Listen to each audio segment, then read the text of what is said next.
Try to imagine that school textbooks, those sacred relics of official history, are in fact nothing more than a glossy wrapper for the strangest and ugliest social experiment in Europe. Ferdinand VII, king, symbol, tormentor, and at the same time victim, was not a gift from heaven, as court chroniclers like to write, but the direct result of decades of marriages arranged with a single purpose: to keep foreign blood out of the Spanish dynasty. In Madrid, they cultivated a peculiar alchemy of power. Brothers married nieces, cousins married cousins, and all this was served under the sauce of purity of blood. In reality, it was not purity, but a closed, swamp-like circle where genes swirled like old wine in a moldy barrel, until from this barrel crawled the mutated result: Ferdinand. He was not born as a blessing, but as a terrible warning. But who at that time wanted to hear the truth? Court doctors noticed alarming signs already in infancy: unnatural facial features, fragile health, strange behavior. But the official chronicles rewrote all this into a fairy tale, supposedly a special fragility of the soul, a sign of chosenness. Chosenness? Yes, chosenness of genetic nightmare, a laboratory mouse on which they placed a crown. Inbreeding in the Spanish crown was so systemic that modern geneticists shudder when calculating the coefficients of kinship. Ferdinand's indicator turned out higher than if his parents had been brother and sister directly. Yes, official Spain managed to create a situation where a dynastic marriage between a cousin and a cousin produced offspring with even more severe consequences than a union of siblings. This was not a dynasty, but a coffin for DNA. And so the boy grew. What did he see? He saw a court where everyone looked at him with bewilderment. He heard how the jesters whispered, how even pages laughed at his gait and strange reactions. The horror was that the child who was supposed to be the future monarch had already in early age turned into an object of mockery. And that mockery accompanied him throughout his life. Every smile in the hall seemed to him a sneer, every movement of courtiers a conspiracy. That is where his paranoia, his cruelty, his sadistic tendencies came from. He was hostage to his own reflection in the mirror, hostage to the genetic lottery that the entire country had lost. But let us not pretend this was the tragedy of only one man. It was the tragedy of a whole state that for decades sacrificed common sense to the fiction of blood purity. Spanish monarchs believed that this way they preserved divine blessing. In fact, they reproduced degeneration. Purity turned out to be a curse, a symbol of how obsession with power can distort not only the fates of individuals, but entire nations. Ferdinand VII is a vivid example of what happens when power and religion conspire against nature. Theologians whispered about God's providence, doctors remained silent because they feared losing their heads, and the common people looked at their king with secret horror. Everyone understood. If such a figure symbolizes Spain, then the country itself was already in a stage of decomposition. History does not like the question, what if? But here the question arises by itself. What if at least one generation of kings had decided on a marriage with someone outside their musty genetic circle? Perhaps Spain would have avoided falling into the chaos of the 19th century. Perhaps Ferdinand would not have turned into a tyrant compensating his personal inferiority with cruelty toward his subjects. But no, history decided to play its own irony. The country that was most proud of its purity became the victim of its own closedness. The father of Ferdinand, Charles IV, and his mother, Maria Luisa, entered into a union not for some grand romantic drama, but for the coldest arithmetic of dynasty, where love always gave way to the tables of genealogy. They were first cousins, cousin and cousin, and the entire family accounting boiled down to one formula: cousin plus cousin equals catastrophe. No cupids, no pink clouds, only hereditary mathematics turned into a weapon of mass destruction. The Habsburgs for decades and even centuries stubbornly crossbred themselves, convinced they were preserving the purity of blood. In reality, they were preserving the purity of genetic error, methodically multiplying weaknesses, illnesses, and odd characters in every new generation. Ferdinand was only the tip of the iceberg, but his life proved that formulas of blood are far harsher than any laws of empire. His fragile health, seizures, and limited intellectual capacity were no accident. They were the system's breakdown, written into the dynasty's genetic program. But no one at court wanted to admit it, because to admit meant to destroy the entire illusion of grandeur. They hid the truth the way one hides a rotten beam in the foundation of a palace, hoping the building would stand while they lived. But a rotten beam always makes itself known. Europe watched this farce and pretended to believe in fairy tales of divine order and the sanctity of royal marriages. Newspapers wrote about the purity of blood, court historians praised supposed heavenly harmony, and common people exchanged glances and laughed. An empire that controlled half the continent could not produce a ruler capable of holding even his own pen. Here lay the greatest irony. A gigantic machine of power depended on a fragile body born of stubbornness and incest. If geneticists had existed at the time, they would have stepped up to the board and written the formula: cousin plus cousin equals catastrophe. Then, pointing at Ferdinand, they would have said, "Here is the living proof, gentlemen." But there was no science, only tradition, and tradition demanded only one thing: that the family remain closed in upon itself. They built the illusion that they controlled the laws of nature, that blood could be ruled just as lands and subjects were ruled. But blood does not obey political treaties, it takes revenge, and the revenge of nature is always merciless. Ferdinand became its instrument. His life was not a reign, but a torturous reminder that the arithmetic of power does not align with the arithmetic of nature. Courtiers closed their eyes, but every time the emperor opened his mouth, all of Europe could see. The formula had worked. Cousin plus cousin equals catastrophe. This catastrophe sat on the throne and smiled feebly, helplessly. Before him there had already been children with deformities, weak bodies and minds, but Ferdinand had the fate of being the symbol. He became the face of dynastic stupidity, the embodiment of the idea that you can endlessly ignore the laws of nature. His body and mind were a chronicle of mistakes written into his genes. Every seizure, every lapse of memory, every gaze full of confusion was like a sentence pronounced upon the whole empire.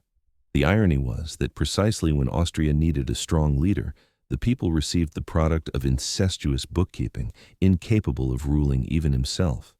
His weakness became the mirror of the system's weakness, and in that mirror one could not see the strength of power but its rot. Yet the dynasty stubbornly continued to believe in its own myths, like a gambler who keeps betting on zero though the roulette has long ruined him. They were losing their own future, and the stake was not money but the lives of millions. The story of Ferdinand is not the tragedy of one man, but the tragicomedy of an entire empire that thought it could rewrite the laws of nature for its whims. But the laws of nature cannot be rewritten. They can be ignored, but never canceled. And sooner or later they always deliver the conclusion. Nature takes revenge from this formula. Ferdinand came into the world as living proof that when nature is forced to play by someone else's rules, it retaliates cruelly. And not just retaliates, but turns the life of an entire dynasty into a theater of absurd where every scene is worse than the previous one and every generation sinks deeper into its own mistakes. The arithmetic of the Habsburgs was simple cousin plus cousin equals catastrophe, and the result of this catastrophe could not be swept under the carpet because it walked, coughed, stammered, wheezed, and yet was supposed to pose as the future ruler of half the continent while the whole world saw before it a miserable caricature of that very family mathematics. But the Habsburgs believed that nature is eternal and that blood can endlessly circulate in a closed circle without letting in a drop of fresh flow. And this blood from generation to generation thickened, darkened like old wine, turning not into a noble drink but into poison that made history itself sick. And when Ferdinand was born, he was already not an infant, but a living sentence, twisted bones, sluggish tongue, endless attacks of illness. All this was written on his face, as if nature itself had signed in bold handwriting right on the dynastic contract so that no one would be left in doubt. Nature said clearly, "You wanted to deceive me. You wanted to make me work for your marital schemes, and now receive the result in its pure form into every cell of his body. I placed mockery into every fold of his skin. I wove irony, and into every attempt to breathe, I inserted a warning that playing against me always ends the same way, with defeat. And when court doctors tried to pick their words, saying that the prince had weak health or that he needed special care, they only poured oil into the fire, because behind these soft euphemisms lurked the terrible word degeneration. And this diagnosis was not medicine, but a verdict on the entire house, for a house built on incest collapses not because of wars and not because of enemies, but because of its own walls, which begin to crack from within. And Ferdinand was exactly this crack, spreading before the eyes of all Europe. Everyone saw and everyone understood, but continued to pretend that the throne was in safe hands, although the throne trembled harder than its master from constant seizures, when he opened his mouth to deliver a speech before his subjects. It was not a speech, but a painful struggle of the tongue with itself. Words tangled, broke, stuck in the throat, turning into a miserable spectacle. And each time the hall froze, not out of respect, but out of embarrassment, that very foreign shame when you look at catastrophe and do not know where to avert your eyes, because there was no grandeur. There was only nature's mockery. And all Europe understood that this mockery was not an accident, but a pattern, and at this very moment nature really laughed, because every new spasm, every new convulsive breath sounded like its sarcastic laughter across the entire court. And if nature could write chronicles, it would have made a note, "Here is your dynastic greatness." Enjoy it, though. In reality, Ferdinand himself wrote the chronicle with his body, his existence, his doom. His biography was not history, but an anatomical atlas where on every page nature left a red stamp revenge. And the worst thing was that he continued to remain a symbol of the future, a symbol of hope for those who still believed in the magic of titles and in the miracle of family survival. But the miracle did not come. The miracle was cancelled by nature itself, like an order that the courier never delivered because the address turned out to be non-existent. This was what the dynasty looked like, that thought it could play with genes as with cubes stacking castles in which there was not a single reliable stone, and each new attempt to cement the family with the marriage of a cousin and a cousin was like a hammer blow on a wall already cracked, and the wall cracked louder and collapsed faster, so that coronation rituals turned into funeral rituals, even if no one wanted to admit. The anatomical anomaly of Ferdinand VII: myth, reality, and consequences. The history of the reign of Ferdinand VII of Spain, nicknamed the Reactionary King, was filled not only with political upheavals and personal tragedies, but also with numerous scandalous rumors about his private life. Among them, a special place is occupied by the mention of an unusual anatomical feature of the monarch, an excessively enlarged and deformed sexual organ, which contemporaries described in comparisons such as a billiard cue or a cane. Although such accounts are often perceived as anecdotes or courtly gossip, they had a significant impact on the perception of the king's personality and even on his dynastic fate. Mentions of Ferdinand's physical anomaly appear in the memoirs of courtiers, diplomatic reports, and even satirical pamphlets of the 19th century. For hostile contemporaries, such stories served as a convenient means of discrediting the monarch. The excessiveness and deformity of his physical appearance emphasized his inability to live a normal life and to govern the country. However, indirect confirmations also come from more neutral sources. For example, from the notes of doctors who served the king and descriptions of the problems connected with his marital unions. According to contemporaries, the physiological peculiarity turned Ferdinand's intimate relations into a painful ordeal for his wives. Already on the first wedding night with Maria Antonia of Naples, a scandal erupted. Rumor had it that the young bride was truly shocked. To facilitate closeness, court artisans created special pillows, straps, and even peculiar mechanisms that turned the royal bedroom into a kind of laboratory. This, in turn, generated additional rumors and reinforced the atmosphere of mistrust and mockery at court. The anatomical anomaly became not only a physiological, but also a psychological trauma. Ferdinand was painfully sensitive to any hints about his body, suspected those around him of mockery, and developed obsessive ideas and paranoia. His personal complexes were reflected in his behavior as a ruler. He sought to control everything, conducted inspections, organized a system of spies and secret agents, and feared conspiracies. In the monarch's mind, intimate vulnerability was fused with a sense of political instability, which increased the cruelty and unpredictability of his decisions. Modern researchers and physicians, analyzing the descriptions, propose several possible explanations. Among them are congenital developmental anomalies, the consequences of inbreeding, as well as deformities caused by endocrine disorders. It cannot be excluded that part of the rumors was exaggerated, and the legend of the billiard cue merely metaphorically conveyed the impression of his strangeness and abnormality. In 19th-century culture, the physical peculiarities of rulers often became symbols of broader phenomena. In the case of Ferdinand, his body turned into a metaphor for the decline of the Spanish monarchy. Excessive, deformed, incapable of harmonious life, it embodied the crisis of power and the degradation of the Bourbon dynasty. The legend of the anomaly outlived the monarch himself, becoming an object of sarcastic jokes and political satire. The story of Ferdinand VII's anatomical anomaly remains on the boundary between medical fact and historical myth. However, regardless of its degree of authenticity, it demonstrates how strongly the corporeality and private circumstances of the monarch influenced the destinies of the state.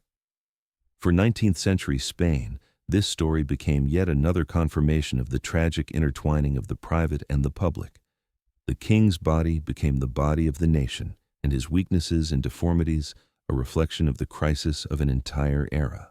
The influence of the legend about the royal anomaly extended far beyond Ferdinand's private life. For court culture of that time, this image became a source of countless ironic remarks and allusions. Ferdinand VII entered history not as a great monarch and not as a reformer, but as a man whose bedroom turned into a laboratory of despair and mechanical inventions. What for other rulers was a secret passion, an intimate sphere, or at least a matter of decency in his case, became a public riddle discussed in palace corridors. And beyond, his anatomical anomaly, which we have already mentioned, required not only caution, but also technical tricks, and therefore every new marriage brought not affection, but the burden of strange devices. Servants carried not only linens and perfumes, but also framed straps and padded contraptions that looked more like siege engines than like anything belonging in a royal chamber. It is hard to believe. But engineers of the era really took commissions to design intimate furniture for the king. Craftsmen who once built carriages and musical instruments were forced to create beds with adjustable angles, bizarre cushions and belts, whose sole purpose was to allow Ferdinand to perform what nature had denied him. The very existence of these inventions is evidence of how the desperation of one man could enslave a whole court and turn royal authority into grotesque comedy. Ferdinand kept believing that each new construction would be the solution. Some whispered that workshops produced adjustable throne-like chairs, allowing him to alter the inclination of his spouse. Others claimed that artisans prepared leather and horsehair pads to soften the pressure and conceal the monstrous disproportion. In fact, his bedroom turned into a display of how despair could generate monstrous creativity. Doctors from Naples and Paris came with their blueprints and assured him that their method would finally give the dynasty a healthy air. But all ended the same, with pain, humiliation, and emptiness. His wives moved like shadows, their eyes glassy, their hands trembling at the thought that the night would force them not into a bed, but into some contraption resembling a siege engine. Contemporaries wrote that their silence at breakfast spoke louder than any confession. Those who saw these cushions and frames with their own eyes compared them to theater props or instruments of a grim alchemical workshop.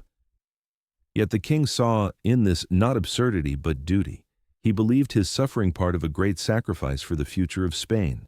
And here lay the irony of fate. A sovereign unable to control his own body tried to control an empire. Servants told of nightly scenes when Ferdinand, in rage, destroyed another device, accusing the makers of betrayal. Sometimes he ordered contraptions burned in the palace courtyard, and the next morning demanded the same machines be built again, but reinforced. This obsession became a vicious circle where technical progress marched hand in hand with the degradation of dignity. With years, the collection of contraptions only grew, royal storerooms filled with frames, belt stands, and chairs that no one else ever used. Some said that after Ferdinand's death, part of these items was hidden in monasteries to conceal the shame of the dynasty, but others claimed that some pieces survived in secret archives, serving as evidence of how power and absurdity could intertwine. Each attempt to subdue nature ended in defeat, and in this lay the terrible truth. No strap or cushion could erase the laws of heredity. No wooden frame could replace what had never been given the years past, and instead of accepting his body, Ferdinand waged war against it. He demanded new designs, and even engineers who once planned fortresses and siege engines were called to work on intimate projects where geometry fused with royal despair. Imagine a man seeking an heir not in love or trust, but in interlocking leather and wood. His bedroom more and more resembled a workshop where instead of cannons stood a conjugal bed, and instead of battle maps, strange blueprints intended to conquer the unconquerable. Every failure fed his paranoia. He accused masters of sabotage, suspected wives of conspiracies with physicians, and hurled objects in rage before collapsing exhausted into a throne. Maria Antonia, the unlucky heroine of this Spanish tragicomedy, entered history not as a queen, but as a symbol that even the most brilliant dynastic calculations can end in disgraceful failure. Her fate became closely tied to the personal nightmares of Ferdinand, who on the wedding night decided that the royal bedchamber was not a place for love, but for experiments. What began as the union of two royal houses quickly turned into a farce worthy of satirical pens. The young bride, raised in a strict court, expected ordinary marital duties, but instead she encountered an anatomical nightmare and a collection of pillows, straps, and bizarre contraptions that resembled a devilish laboratory more than a marriage bed. Physicians, summoned in secret, whispered about the king's tragic peculiarity, but each left in silence, fearing for their heads. Thus began Ferdinand's reputation as a tyrant not only in politics, but also in private life. Maria Antonia became his first victim, not by sword or poison, but by constant humiliation and psychological torment. She sought comfort in potions and opiates prescribed by court doctors under the pretense of calming the nerves. In this way, the king's wife slowly became dependent. Her eyes lost their light, her body weakened, her soul withered. She was only 21 years old when she died, yet her biography contained enough tragedy for an entire century. The irony was that her death only deepened Ferdinand's paranoia. He became convinced that enemies had poisoned his wife, rather than acknowledging that his own anomaly and cruelty had destroyed her. In the whispers of the court, people said Maria Antonia had written secret letters in which she described her suffering and even begged the Pope for help. Those letters vanished as mysteriously as the Queen herself. Some claimed Ferdinand's agents destroyed them, while others believed they still lie hidden in a Vatican archive. After her death, the king displayed no genuine mourning. His grief was theatrical, staged for the public, while behind the curtains, a new dynastic marriage was already being prepared. To the people, Maria Antonia's death became a tragic symbol. Marrying this man meant signing one's own death sentence. In songs and satirical tales of the time, she became the image of a victim crushed by the weight of power and her husband's strange obsessions. Historians still argue, was she a victim of fragile health, cruel coincidence, or truly a victim of the king's deformity? One thing is certain, her fate became a key element in the portrait of Ferdinand as the king of decline, a living emblem of Spain's downfall.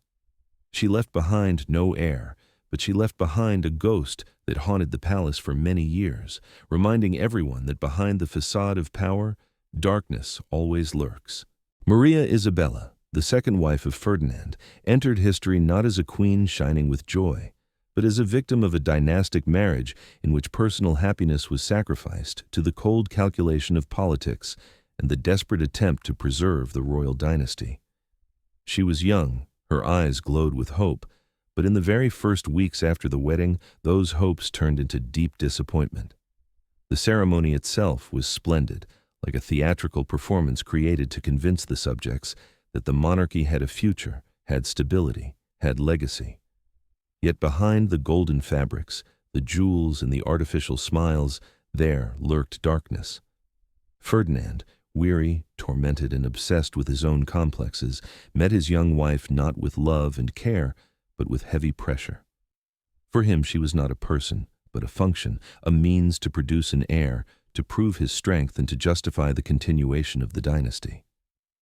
Maria Isabella quickly understood that her life had turned into a sequence of examinations, procedures, painful nights, and humiliations.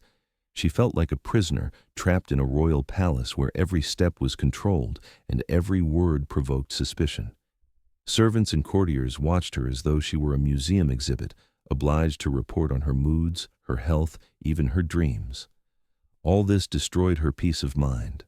She withdrew into herself, wrote letters she never sent, and more often suffered sudden fits of anxiety. Rumors of her suffering spread quickly. People whispered that the queen could not endure the nights with Ferdinand, that her body refused to submit to monstrous demands. Doctors, mystics, and charlatans invited to the court devised strange remedies, suggested potions, massages, incantations. The bedroom increasingly resembled a laboratory or a chamber of torment rather than a place of intimacy. Maria Isabella realized that all this only increased her suffering and strengthened in her husband's eyes his sense of dominance, but resistance was impossible. Days turned into months, months into years, and her health grew weaker. At times she felt as if the walls of the palace were closing in, as if even the air in the rooms grew heavy, saturated with mistrust and pain. She fainted more frequently, suffered hysterical fits, cried through the nights when no one could hear, but still each morning she put on a mask and stepped out to her subjects, pretending calm and strength. Her smile was empty, like a faded mirror that no longer reflected life. History has preserved hints of her letters to relatives in which she complained of nocturnal torments and a life that kills slowly but inevitably. But those letters were often intercepted, destroyed, or hidden in archives. The king feared mockery. He did not want the world to know that his marriage had turned into a nightmare. Maria Isabella increasingly lost her connection to reality. Her mind could not endure the pressure. Contemporaries wrote that she could sit for hours by a window, staring into nothingness, or suddenly burst out laughing at an inappropriate moment. They called her a recluse in gold, for she had everything, jewels, luxurious garments, palaces, but she lacked the most important thing, freedom and human happiness. Death came to her far too soon. Physicians spoke of nervous exhaustion, of illnesses caused by fragile health, but everyone understood that it was not her body that killed her, but her life beside Ferdinand. That life was like poison, slowly spreading through her veins. She faded day by day until finally her heart stopped. At her funeral, the people saw only the image of a young queen, a victim of dynasty, a symbol that behind the splendor of royal marriages often lies tragedy. Ferdinand did not stop. For him, her death was merely another link in the chain of marriages, another attempt to achieve his goal. But the memory of Maria Isabella lived longer. She became a shadow, a whisper in the palace corridors, a warning to those who thought dynastic unions brought only profit. The third marriage of Ferdinand VII with Maria Josepha Amalia of Saxony became one of the most tragic and at the same time mystically shrouded episodes in the history of the Spanish court. If his first marriages already bore the stamp of drama and hidden suffering, it was this union with the young Saxon princess that turned into a kind of chronicle of despair, attempts, and defeats, recorded not only in personal diaries, but in the very breath of the Spanish monarchy that awaited from her an heir. Maria Josepha was a deeply religious woman, raised in the strictness of the Catholic tradition, and when she arrived in Spain, her surroundings immediately noticed her fragility and refinement. Contemporaries noted her angelic gentleness, but behind this visible meekness lay immeasurable anxiety. A great mission was placed upon her, to give the king a son, to save the dynasty from extinction, to systematize her efforts and perhaps somehow bring order to the chaos, Maria Josepha started what was called a Journal of Conception Attempts. In it, she meticulously recorded the dates of encounters, states of health, prayers, and even personal doubts. In a certain sense, this was not just a diary but an act of confession on paper. In each line, there appeared the fear of failure and the shadow of despair which grew darker with every month of fruitless waiting. Rumors about the existence of this journal quickly spread through the corridors of the palace. It was said that the queen herself sometimes reread her notes in the presence of confessors, as if seeking in them confirmation of her righteousness or signs of divine punishment. Court physicians and advisors devised entire schemes on how to increase the effectiveness of these attempts. Complex diets were used, special decoctions, and even astrological forecasts. Days favorable for conception were determined by the stars. Alchemists offered elixirs, mystics whispered incantations, and doctors experimented with methods that today would seem more cruel than healing. All this only increased the atmosphere of absurdity and tragedy. Maria Josepha found herself in a trap. On the one hand, the expectations of her husband and the court; on the other, her own faith, which suggested to her that infertility might be a punishment for sins. Some historians claim that because of this contradiction, she developed a state close to religious fanaticism. She spent hours in prayer, tormented herself with fasting and penance, and afterward again sat down to her diary and with a trembling hand fixed yet another attempt. When at last the long-awaited pregnancy came, the entire court breathed a sigh of relief. But the joy proved short-lived. The pregnancy was heavy. Constant pain, weakness, and the threat of miscarriage accompanied her at every step. The king, obsessed with the idea of continuing the line, forced the doctors to conduct observation almost round the clock. At times, it seemed that the queen's health was being sacrificed for the sake of a single result. Childbirth became a true nightmare. The palace walls shook with the cries of the young woman, while in nearby halls priests were already reading prayers for the salvation of her soul. At last, a daughter was born, but happiness lasted only a few hours. Mother and child died almost simultaneously, leaving the king in a state of shock and rage. The court plunged into mourning, but behind the mourning hid not only grief but also fear. Fear of the king, who perceived every death of a wife as a personal betrayal by fate. After this event, the Journal of Conception Attempts acquired an almost mystical aura. It was said that the pages were soaked with tears, that the letters blurred from drops of candle wax and prayerful touches. Rumor had it that part of the diary was burned on the order of a confessor to hide too intimate details, while another part fell into the hands of secret keepers who passed it on as a relic. Maria Cristina of Bourbon II. Sicilies entered the life of Ferdinand VII as his last and perhaps most dramatic wife. She was the daughter of Francis I of Naples and came from the same dynastic circles as the king himself, yet her role in Spain became unique, for through her, Ferdinand finally left an heir. When she arrived in Spain in the year 1829, she was only 23 years old, while Ferdinand was nearly 50. The age gap was striking, but what shocked contemporaries even more was the rumor that Maria Cristina was already pregnant when she married the ailing king.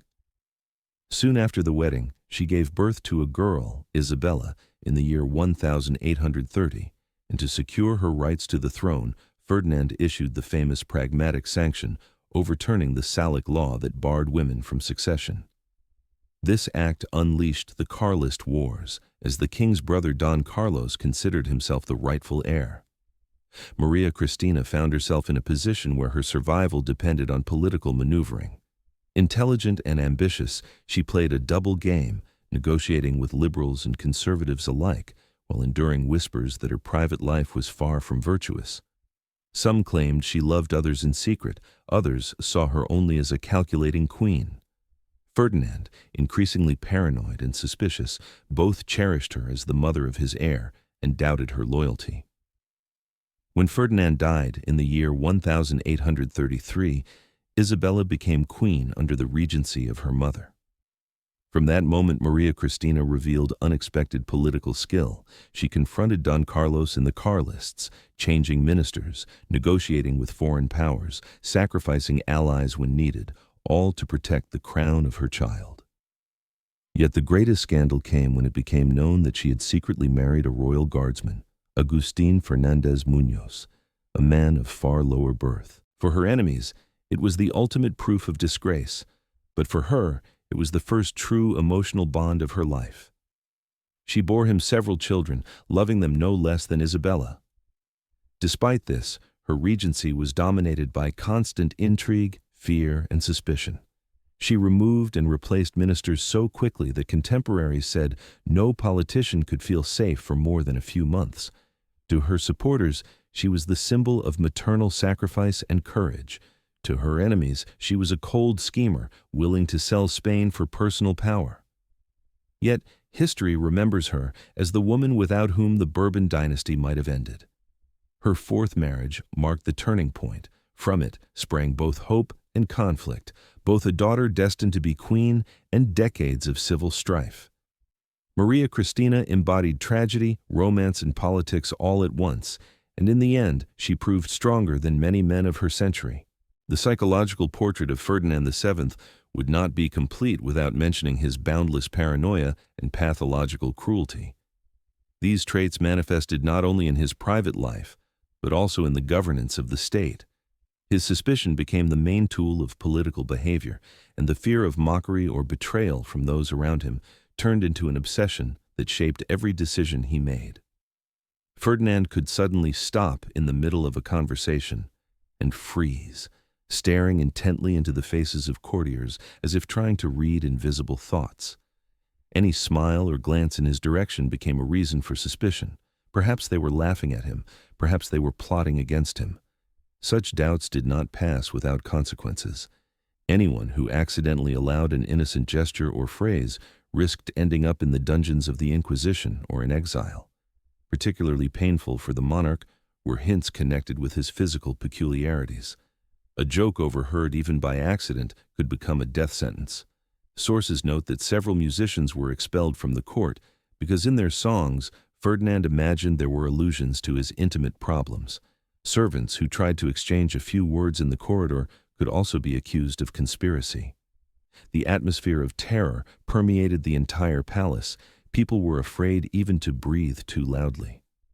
Ferdinand's cruelty was not only psychological, but also physical. He enjoyed public punishments. It pleased him to see fear reflected in the eyes of victims. They say that he could spend hours watching tortures and even comment on what was happening as if he were the director of a theatrical performance. For him, the suffering of others became proof of his own power and a way to drown out his complexes. A special place was reserved for reprisals against women. Suspecting his wife of infidelity, he would arrange humiliating interrogations before the entire court, forcing her to confess to what never happened. Court ladies lived in constant fear, for even the smallest gesture, a glance toward an officer, a word said in the wrong tone, could turn into catastrophe. More than one of them ended her days in a convent prison where women accused of immorality were sent. Paranoia also poisoned politics. The monarch saw enemies everywhere, in liberals, in the military, in foreign diplomats, and sometimes even in his own ministers. He trusted no one and therefore changed advisors with incredible frequency. The same minister could be appointed and dismissed several times in 1 year, each time for a contrived reason. The country lived in chaos and uncertainty, and the state apparatus lost all effectiveness. No less destructive was the influence of paranoia on foreign policy. Ferdinand suspected neighboring powers of conspiring against him and therefore hesitated between alliances, never bringing any to completion. He could sign a treaty of friendship and a week later accuse the ambassador of the allied state of espionage. Such oscillations undermined trust in Spain and deprived it of support in critical moments. A particularly sinister episode was his relationship with the army. The king saw officers as potential conspirators and therefore destroyed any manifestation of independence. Many talented commanders were executed or exiled. As a result, the army was left leaderless and incapable of acting effectively. When uprisings flared in the colonies, Spain found itself powerless, largely because the best military cadres had been destroyed by the monarch's paranoia. Even within the palace, Ferdinand felt unsafe. He ordered the construction of a complex system of secret passages and rooms so that he could escape from imaginary enemies at any moment. His bedroom resembled a fortress, surrounded by multiple levels of guards. Food was tested by special servants, for the king was convinced that someone was trying to poison him. The fifth and final marriage of Ferdinand VII became a turning point not only for his personal life, but also for the entire history of Spain. In the year 1829, already an aging and gravely ill man, he entered into a union with Maria Cristina of Bourbon II Sicilies, his niece by dynastic line. She was only 23 years old, while the king had already reached 45. This union provoked a storm of rumors and discussions. On the one hand, the young age and freshness of the bride promised dynastic revival. On the other, many feared that such a sharp generational contrast would lead to new court intrigues. Maria Cristina entered Spanish history as a clever, cautious, and very pragmatic woman. She perfectly understood that the health of her husband did not promise long years of married life, and that her entire destiny would be tied to the question of succession. Ferdinand passionately desired to leave behind an heir, for the childlessness of his first marriages had turned the issue of the throne into a constant threat of crisis. And although he married for the fifth time, hopes for offspring were still fragile. Yet fate granted the king and his young wife a rare fortune.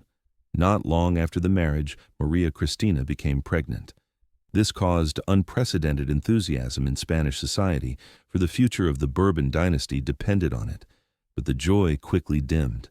In the year 1830, a daughter was born, not a son. The girl was named Isabella, and it was around her that dynastic battles began, soon escalating into civil wars. The reason lay in the old Salic law introduced into Spain by the Bourbons, which prohibited women from occupying the throne. In opposition to this, Ferdinand VII in the year 1830 issued the so-called Pragmatic Sanction, abolishing the ban on female succession. Thus, his daughter became the legitimate heir. But this decision provoked fierce resistance from the king's brother Don Carlos, who considered himself the only rightful claimant. Here, Maria Cristina showed her determination. She supported her husband's decision and became his main ally in defending their daughter's rights. Her image in the chronicles of that time was ambiguous. On the one hand, she was called a loyal wife and mother of the heiress. On the other, an intriguer willing to sacrifice anything for power. When, in the year 1833, Ferdinand VII died, Maria Cristina became regent for the underage Isabella II. This moment became a watershed in Spanish history. A 3-year-old girl ascended the throne, and the country plunged into the turmoil of the Carlist Wars, when the supporters of Don Carlos declared her a usurper. The role of Maria Cristina in those years is hard to overestimate. She had to balance between various political forces, supporters of absolutism, liberals, the army, the church. She took part in negotiations, patronized allies, and strove to preserve the crown for her daughter.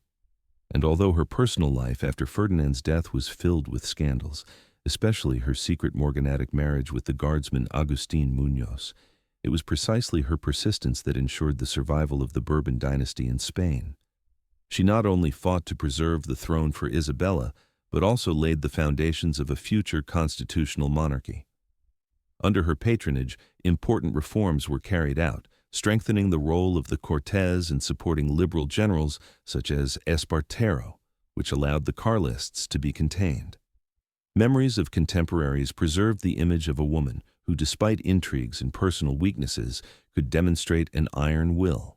They said she could sign death sentences with icy calm and on the same day arrange lavish court balls, as if trying to hide inner anxiety behind brilliance.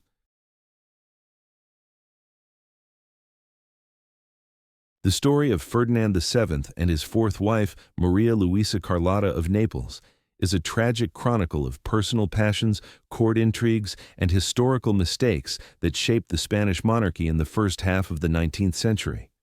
Maria Luisa Carlotta, being young, energetic, and intelligent, from the very beginning of her marriage took an active position at court. She possessed a strong character and knew how to influence her husband, who, despite his status, remained an inwardly weak man, subject to doubts and to his own complexes.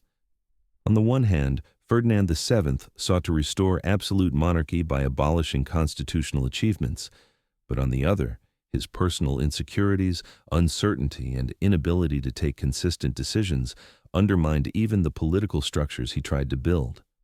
He was suspicious of his advisors, easily swayed by court gossip, and often replaced ministers, trusting no one completely. This inner discord became a curse for the country, which after the Napoleonic Wars desperately needed decisive reforms and a strong hand. Maria Luisa Carlotta played an ambivalent role. On the one hand, she sought to strengthen her clan's influence and to secure dynastic interests, supporting projects favorable to Naples and allied powers. On the other hand, her interference only deepened the chaos. She herself was carried away by intrigues, supported different factions alternately depending on advantage, and thus contributed to the general instability of power. Her energy and authority contrasted sharply with Ferdinand's passivity, and this contrast was evident even to foreign diplomats, who wrote that the Queen had more political weight than the monarch himself. Meanwhile, Spain, exhausted by wars, remained in a state of deep crisis. Inside the country, liberal uprisings flared up, which Ferdinand VII suppressed with cruelty but could not extinguish entirely. His refusal of moderate reforms and reliance on repression only widened the conflict between absolutists and supporters of the Constitution. Against the background of internal turmoil, the colonial empire collapsed. In Latin America, inspired by ideas of independence, former colonies rose up, and Spain lost its overseas possessions one after another. Here, the personal shortcomings of Ferdinand became most evident. His inability for strategic governance, his incapacity to delegate power, and his chronic suspicion. Instead of seeking compromise and strengthening loyalty with reforms, he attempted to hold power in the old way, by force he no longer had. This mixture of ambition and helplessness accelerated the disintegration of empire. In his personal life, Ferdinand's inner instability also revealed itself. Despite the pomp of court ceremonies, his marriage with Maria Luisa Carlotta was marked by tensions and conflicts. The Queen, being strong-willed and adept at manipulating people, often dominated their union, which further eroded the monarch's confidence. Ferdinand VII, plagued throughout his life by a sense of inadequacy, felt even within marriage that he ceded primacy to his wife. This painful feeling made him more withdrawn and suspicious, which in turn reflected in policy. Contemporaries recalled that Ferdinand VII wanted to appear as a king of the old school, yet in reality he was a prisoner of his fears and complexes. His desire for absolute power combined with his inability to hold it. He feared strong personalities and therefore surrounded himself with mediocre courtiers incapable of offering strategic solutions. At the same time, he could not tolerate independent ministers and so constantly replaced them. This led to paralysis of governance, crucial decisions hung unresolved, reforms were not carried out, crises multiplied. In the end, the reign of Ferdinand VII became an example of how the personal flaws of a monarch can accelerate historical processes. His insecurities and inability to govern aggravated the national crisis and hastened the loss of overseas territories. Ferdinand VII, nicknamed by contemporaries and descendants alike as the Gendarme King, or the Despot in a Crown, ended his life in 1833 in a condition that could not help but evoke grim pity even among his enemies. Years of endless intrigues, illnesses, suspicion, and paranoia had drained his body to the limit. His rule, built on iron-fisted control and a constant fear of betrayal, destroyed not only the political fabric of Spain, but also the man himself. He left behind a country torn apart by crises and divisions, and a personal legend painted as darkly as the horrors of his inner world. Death did not come to Ferdinand suddenly. It crept up gradually through a chain of physical torments and mental fits. Witnesses of his last months remarked that the monarch visibly withered before their eyes, his body swollen, his eyes exhausted, tormented by constant anxiety, insomnia, mood swings ranging from bursts of anger to childlike fear. His suspicion reached extremes. He saw plots in every gesture of the courtiers, distrusted even his loyal wife and physicians, and accepted every medicine with dread, as if it were poison. When silence finally fell over the royal chambers and the physicians began the autopsy, the air filled with oppressive unease. The marks found on his body, deep scratches and cuts, elicited whispers of horror even among hardened doctors. Some whispered that they were signs of self-flagellation, others suspected failed attempts at suicide. In any case, the body of the crowned ruler appeared before the witnesses not as a symbol of strength, but as a terrifying image of a man destroyed from within. But the most enigmatic element of this story is what can only be called a posthumous curiosity, or perhaps a secret carefully guarded by the Church. Persistent rumors claim that one of the doctors present at the autopsy preserved a so-called artifact, a part of the body that could never be shown publicly. It was said to be his sexual organ, which, according to some accounts, was in such an unusual state that the medical community decided to conceal it in order not to undermine the dignity of the monarchy. One version held that it was deformed due to illness or injuries brought on by acts of self-mutilation. It is believed that this relic, never meant for public eyes, was soon secretly transported to the Vatican, where it was hidden in a special archive alongside other dangerous and shocking testimonies of European history. There it remained, a symbol not only of Ferdinand's personal tragedy, but also of the double morality of the time, a world that tolerated the horrors of war and executions, but feared the bodily weaknesses of kings, which shattered the myth of divine infallibility. Among the people, wild rumors quickly spread. Some claimed that the king's organ was kept as a cursed relic, bringing misfortune. Others believed it had been taken for secret medical experiments. These tales fed an already deep distrust of monarchy, turning Ferdinand's death into a symbol of the disintegration of the old order. This detail, whether true or legend, closes the dramatic biography of Ferdinand VII in a unique way. His life and reign were full of paradoxes, cruel yet weak, ambitious yet dependent on the whims of his entourage. He dreamed of ruling Spain as an absolute monarch, but left the country on the verge of civil wars. His death, accompanied by paranoia and rumors of a hidden artifact, became a symbol that even the greatest tyrants are ultimately prisoners of their own bodies and fears.